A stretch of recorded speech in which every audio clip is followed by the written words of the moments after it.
Hello hi guys. ఇప్పటి వరకు టాస్క్లన్నీ పర్ఫెక్ట్గా ఆడి మళ్ళీ ఎంతగానో నవ్వించి ఎంటర్టైన్ చేసి ఆఖరికి నాగార్జున సార్తో గోల్డెన్ స్టార్ కూడా తీసిన ఎమాన్యుయల్ నిన్న టాస్క్లో సంచలకుగా ఫెయిల్ అయ్యాడు అని ఎంతవరకు అనిపించింది. ఫెయిల్ అయ్యడం కాదు, నా దృష్టిలో అయితే వర్స్ట్ పెద్ద బ్లాండర్ చేశారు అనిపించింది. అలాగే సంజన గారు తెలుసు కేవలం సంచాలక్ వల్లే తన టీం పాయింట్స్ కోల్పోయిందని. అలాంటి సంజన గారు అసలు రచ్చ చేయకుండానే కేవలం ఎమాన్యుల్ తన కొడుకు, ఎమాన్యులే సంచాలక్ అని తెలుసు కాబట్టి జస్ట్ ఏడ్చి ఊరుకున్నారు అని ఎంతమందికి అనిపించిందో కామెంట్ చేయండి. అలాగే పవన్ కళ్యాణ్ని ఫస్ట్ టాస్క్లో డిస్క్వాలిఫై చేయడం ఫెయిరా అన్ఫెయిరా? అలాగే రీతు చౌదరి పనికిమాల లాజిక్స్, శ్రీజద్దమ్మకి ఇంకా నోరు దూరం పోలేదా? ఇలాంటి విషయాలు ముచ్చట్లు టాస్క్ కోసం ప్రతిదీ మాట్లాడుకుందాం. అందుకంటే ముందు ఈ వీడియో మీకు నచ్చితే ఒక లైక్ చేయండి. ఈ వీడియో పెద్దలు అంతే ఉండదు, షార్ట్గా ఉంటుంది. సబ్స్క్రైబ్ చేసుకుని బెల్ ఐకాన్ ఆన్ ఉంచుకోండి. అలాగే మీ వాల్యూని ఒపీనియన్ అనేది కామెంట్ చేయండి, గుడ్ అని బ్యాడ్ అని. ఇంకా వీడియో విషయానికి వస్తే నేను ఎపిసోడ్ లో బిగ్ బాస్ ఏం చెప్పాడంటే వైల్డ్ కార్డ్స్ 5 స్టార్ రాబోతుంది కాబట్టి ఎవరెవరు డేంజర్ జోన్ లో ఉన్నారో వాళ్ళకైతే ఎవిక్షన్ తప్పదు. దాని నుంచి బయటపడాలంటే మీకు కొన్ని ఛాలెంజెస్ ఇస్తాను, దాని ద్వారా కొన్ని పాయింట్స్ ఎలికేట్ అవుతాయి. తక్కువ పాయింట్స్ ఉన్న వాళ్ళకి రిస్క్ ఎక్కువ పాయింట్స్ ఉన్న వాళ్ళకి కొద్దిగా సర్వ్ అయ్యే ఛాన్స్ ఉంది. కాబట్టి ఈ ఛాలెంజెస్ ఆడడానికి రెడీగా ఉన్నారా? ఉంటే మీరు ఒక 5 ఫేర్స్ గా ఫామ్ అవ్వడని చెప్తాడు. అయితే అక్సెప్ట్ రాము అండ్ ఎమాన్యుయల్ వీళ్ళిద్దరు ఆల్రెడీ డేంజర్ జోన్ లో లేరు కాబట్టి వీళ్ళిద్దరిని సంచలకుగా చేశాడు బిగ్ బాస్. అయితే ఈ 5 టీమ్స్ ఎవరు అంటే పవన్ కళ్యాణ్, తనుజ, డిఎం పవన్, రీతు, సంజన గారు అండ్ ఫ్లోరా, అలాగే మన బర్ని గారు అండ్ దివ్య, అలాగే శ్రీజ అండ్ సుమన్ శెట్టి. ఇవి 5 టీంలు. అయితే ఫస్ట్ టాస్క్ ఏంటి అంటే టీంకి ఇద్దరు కదా, ఫస్ట్ మెంబరు గార్డెనీలో ఉన్న శేష బాక్స్ నోల్ చేస్తారు. సెకండ్ మెంబరు ఎవరైతే అగెనిస్ట్ ఉన్నారో వాళ్ళ బాక్స్ లోకి వెళ్ళి ఇసుక నింపుతారనమాట. ఆ టాస్క్ అనేది బాగానే జరిగింది. ఈ టాస్క్ లో విన్నర్ ఎవరంటే D1 పవర్ అండ్ రీతు. వీరిద్దరు ఫస్ట్ ప్లేస్ లో వచ్చారు, లాస్ట్ వరకు వీళ్ళిద్దరు ఉన్నారు. బట్ నాకు మాత్రం బర్నీ గారు ఆట అయితే సూపర్ అనిపించింది. బర్నీ గారికి ఆల్రెడీ షోల్డర్ ఇంజరీ ఉంది. ఇంజరీ ఉన్నా కూడా సెకండ్ ప్లేస్ వరకు హోల్డ్ చేయడం అంటే ఇట్స్ నాట్ ఏ జోక్. నాకైతే అంటే మీరు గమనిస్తూ ఉంటారు, లైవ్ లో చూసి నాకు అర్థమవుతుంది. ప్రతిరోజు కూడా మినిమం ఒకసారైనా మెడికల్ రూమ్కి వెళ్ళి వస్తున్నారంటే ఎంత ఇంజురీ. సెకండ్ ప్లేస్ వరకు ఉన్నారు, మంచి టఫ్ ఇచ్చారు. నాకైతే సూపర్ గా అనిపించింది బర్నీ గారి గేమ్. అయితే ఈ టాస్క్ లో 5th ప్లేస్ లో నిలిచింది ఎవరంటే Suman Shetty, Sreeja 20 points. 4th place లో సంజయ్ గారు, ఫ్లోరా 40 పాయింట్స్. 3rd ప్లేస్ లో Pawan Kalyan and Tanuja 60 points. Second place లో బర్ని గారు, దివ్య 80 పాయింట్స్. ఫస్ట్ ప్లేస్ లో ఉన్నది D1 పవన్, రీతు. అయితే ఈ టాస్క్ లో 3rd ప్లేస్ లో పవన్ కళ్యాణ్ ని డిస్క్వాలిఫై చేయడం జరిగింది, పౌల్ చేశారని. అయితే నిజంగా ఇది ఫెయిర్ అన్ఫెయిర్ అంటే నాకు తెలిసినంత వరకు నాకేమనిపించింది ఖచ్చితంగా ఫెయిర్. మీకు తెలిసి ఉంటది వాళ్ళ ముగ్గురు కూడా ఫౌల్ ఆడారు. బట్ క్లియర్ గా పవన్ కళ్యాణ్ ఫౌల్ అవుతున్నాడు మనకు క్లియర్ గా అర్థమవుతుంది. పక్క సంచాలకు చెప్తూనే ఉన్నాడు, మల్టిపుల్ టైమ్స్ రిమైండ్ చేస్తున్నాడు. పక్కన సీజా కూడా అరుస్తూనే ఉంది కానీ దాన్ని పట్టించుకోకుండా చెప్పాడు కొంతసేపటికి డిస్క్వాలిఫై చేశాడు. నాకైతే ఎమాన్యుయల్ గా ఇక్కడ సంచాలకుగా గుడ్ డిసిషన్ తీసుకుని అనిపించింది.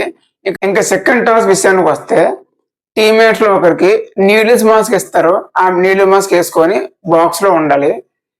రిమైనింగ్ టీమ్ పీపుల్ ఏం చేయాలంటే బెలూన్ ఊది ఆ బెలూన్ పైనుండి వదలాలి. లోపల ఉన్న టీమ్మేట్ నోటితో ఊతూ బ్యాలెన్స్ చేయాలి. ఒకవేళ బెలూన్ వెళ్ళిపోతే ఇంకో బెలూన్, అలాగే 3 బెలూన్స్ వరకు ఛాన్స్ ఉంటుంది. ఎవరైతే 5 minutes or near by 5 minutes balance చేసి బ్యాలెన్స్ రింగ్ చేస్తారో వాళ్ళే విన్నరు. అయితే ఈ టాస్క్ లో ఎవరు గెలిచారంటే ఎవరు గెలలేదు. అవును, ఎవరు గెలలేదు. మ్యాటర్ ఏంటంటే ఇక్కడ బిగ్ బాస్ ఒక ఓవర్ మాస్ వార్నింగ్ ఇచ్చాడు మొత్తం టీమేట్స్ అందరికి, ఇంక్లూడింగ్ సంచాలకు కూడా. బిగ్ బాస్ ఏం చెప్పాడంటే స్ట్రాటజీకి, పౌల్కి, బిగ్ బాస్ కి తేడా తెలియదు అనుకోకండి. మీరు చదివిన స్కూల్కి, ప్రజెంట్ చదువుతున్న స్కూల్కి కూడా బిగ్ బాసే ప్రిన్సిపల్ అని గుర్తుపెట్టుకోండి. మీరు ఆడుతున్న ఆట చాలా పేలవమైనది. ఇది ఆట స్ఫూర్తిని కించపరుస్తుంది. ఒళ్ళు దగ్గర పెట్టుకొని ఆడండి అన్నట్టుగా చెప్తూ పెద్ద ఓవర్ మాస్ వార్నింగ్ ఇచ్చాడు. అయితే అసలు టీమ్మేట్స్ ఎలాగ ఆడారు అంటే బిగ్ బాస్ క్లియర్ గా చెప్పాడు, ఊది కింద పైనుంచి వదలాలి, వాళ్ళు నోటితో ఊత్తు బ్యాలెన్స్ చేయాలని. అయితే ఇక్కడ ఏం చేశారంటే వీళ్ళు తెలివిగా పైనుంచి వదలకుండా బాక్స్ లో ఒక మూల పెట్టడం జరిగింది. ఫస్ట్ డీతే స్టార్ట్ చేసింది, అలా ప్రతి ఒక్కరు కంటిన్యూ చేస్తున్నారు ఎక్సెప్ట్ సంజన గారు, ఫ్లోరా. వీళ్ళిద్దరు చివరి వరకు ఊతున్నారు. దివ్య భరణి గారు కూడా కాసేపు ఊతున్నారు, కాకపోతే ఒక 3.5 minutes వరకు ఊతున్నారంటే మిగతాది రిమైనింగ్ చేయలేదు. అయితే దీనివల్ల బిగ్ బాస్ ఏం చేశాడు అంటే అసలు టాస్క్ రద్దు చేస్తూ రిమైనింగ్ రిమైనింగ్ టీమ్మేట్స్ అందరికి, రిమైనింగ్ టీమ్ పీపుల్ అందరికీ కూడా వాళ్ళ పాయింట్స్ ని లీడర్ బోర్డ్ లో ఆఫ్ చేశారనమాట. అది సంచలనం ఇప్పుడు ఏం చేయట్లేదంటే చేశారు. ఇక్కడ రాము ఇనిషియేషన్ తీసుకున్నాడు, రీతుకు చెప్పాడు, ఇమానియన్ కూడా చెప్పాడు, వార్న్ కూడా ఇచ్చాడు. బట్ ఇంకా సరిపోతుంది, గట్టిగా అడగాల్సింది, రీతును ఇంకా గట్టిగా స్టాండ్ తీసుకోవాల్సింది అని నాకు అనిపించింది. బట్ ఏం చేస్తాం కాబట్టి సంజయ్ గారికి క్లియర్ గా అర్థమైంది సంచాలక్ పేలమైన ప్రదర్శన వల్లే తనకి పాయింట్స్ రాలేదని, వాళ్ళు విన్ అయినా సరే పాయింట్స్ రాలేదని. బట్ తన కొడుకు సంచాలక్ ఇమానియన్ అవడం వల్ల జస్ట్ ఏడ్చి సింపతి గేమ్ క్రియేట్ చేశారేమో నాకు అనిపించింది. అయితే ఇక్కడ రీతు పనికి మన లాజిక్ అయితే నాకు అసలు అర్థం కాలేదు. మనకు ముందే తెలుసు రీతు గేమ్ గెలవడం చూస్తే అలా గెలవడం కాదు, ఏదో ఒక విధంగా గెలవడం చూస్తుంది. అలాగే ఈ టీంలో కూడా చేసిన మిస్టేక్ మెయిన్ది సంచాలక్ ఎంత ఉందో దానికన్నా ఎక్కువగా రీతిదో ఉంది. అయితే ఇక్కడ శ్రీజ వచ్చి సారీ బిగ్ బాస్, మేము ఎలాగో పౌల్ గేమ్ ఆడాము, రియల్ గాని సంజన గారికి, ఫ్లోరా గాని కానీ పాయింట్స్ ఇవ్వండి అంటే రీతు ఇక్కడ ఏం చెప్పిందంటే రీతు అసలు వాళ్ళకి ఆల్రెడీ ఫేర్ చేసి తీసుకోవడం వల్ల కదా మా అందరి పాయింట్స్ తగ్గిపోయి, ఇంకెందుకు పాయింట్స్ యాడ్ చేయడం అని రీతు డిఫెండ్ చేస్తుంది. ఎందుకంటే లీడర్ బోర్డ్ లో ఫస్ట్ ఉన్నది రీతు, D1 పవన్. ఒకవేళ 100 points కనుక వాళ్ళకి ఇస్తే మొత్తం 140 points అవుతాయి. కాబట్టి ఎవరు గెలుపుకోవారు ఇండివిజువల్ గా స్ట్రాటజీలు, లాజిక్స్ మాట్లాడుకుంటారు. బట్ క్లియర్ గా అందరికి ఉపయోగపడే లాజిక్స్ మాట్లాడుకుంటే అందరికి మంచి. ఇలాంటి వర్స్ట్ లాజిక్స్ అయితే నేను ఎక్కడ వెళ్ళలేదు. తర్వాత శ్రీజకి ఇంకా నోరుదలు తగ్గలేదని అనిపించింది ఈ రోజు ఎపిసోడ్. ఎందుకంటే తెలుగు సంచాలక వల్ల కొద్దిగా వాళ్ళు ఫెయిల్ అవడం వల్లే బిగ్ బాస్ లో వార్నింగ్ అవ్వాల్సి వచ్చిందని. బట్ ఇక్కడ ఇమాన్యుయలే మెయిన్ వర్స్ట్ డిసిషన్ తీసుకున్నాడు.